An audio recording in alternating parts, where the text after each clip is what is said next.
সুপ্রিয় দর্শক মণ্ডলী, আসসালামু আলাইকুম। আমরা আজকে চলে এসেছি সিলেটের হযরত শাহজালালের মাজারে। দর্শক, আজকের এই ভিডিওতে আমরা হযরত শাহজালালের মাজারটি আপনাদেরকে ঘুরিয়ে ফিরিয়ে দেখানোর চেষ্টা করব।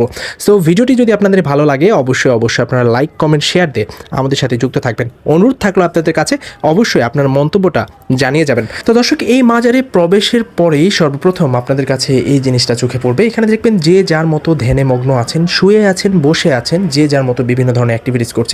আরেকটা মজার বিষয় হচ্ছে, এখানে আসার পরে আপনাদের কাছে সবচেয়ে ভালো লাগবে এই কবুতরগুলো। আমরা যেহেতু রাতে গিয়েছিলাম, সো এগুলো আসলে বিল্ডিংয়ে ছিল, তো দিনের বেলা গেলে এটাকে আপনি আরও বেশি এনজয় করতে পারবেন। আর দর্শক, এই মাজারে এই বড় বড় হাড়িগুলো দেখে আপনি কিন্তু কনফিউজড হবেন না, এগুলো হচ্ছে দান বক্স। আপনি চাইলে এখানে দান করতে পারেন। আরেকটা মজার বিষয় হচ্ছে, এখানে রয়েছে হযরত শাহজালালের ব্যবহৃত কূপের পানি, যেটাকে এখানকার অনেকেই বলছিলেন জমজম কূপ।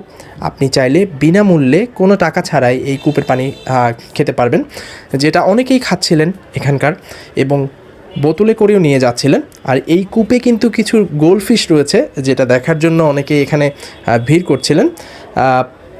রাত হয়, আপনাদেরকে অ্যাকোরিয়ামের এই ফিশগুলো দেখাতে পারলাম না।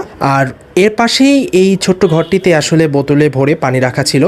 যে যার মতো করে এখান থেকে পানি ভর্তি বোতল নিয়ে যেতে পারছেন, কেউ কেউ এখান থেকে পানি খেয়েও যাচ্ছেন, আবার কেউ কেউ পানি নিয়ে এখানে টাকাও দিচ্ছেন। তবে টাকা দেওয়াটা এখানে কোনো বাধ্যতামূলক কোনো কিছু না, আপনি চাইলে পানি খাওয়ার পরে এখানে আপনি টাকা দান করতে পারবেন, কোনো সমস্যা। আর দর্শক, মাজারের এখানে একটা পুকুর রয়েছে, যেখানে অনেক বড় বড় গজার মাছ রয়েছে। রাত্রে হয়তো আপনাদেরকে ক্যামেরায় আমি দেখাতে পারলাম না, অনেকে মাছগুলোকে খাবার দিচ্ছিলেন, আপনারা দেখতে পাচ্ছেন কিনা জানি না।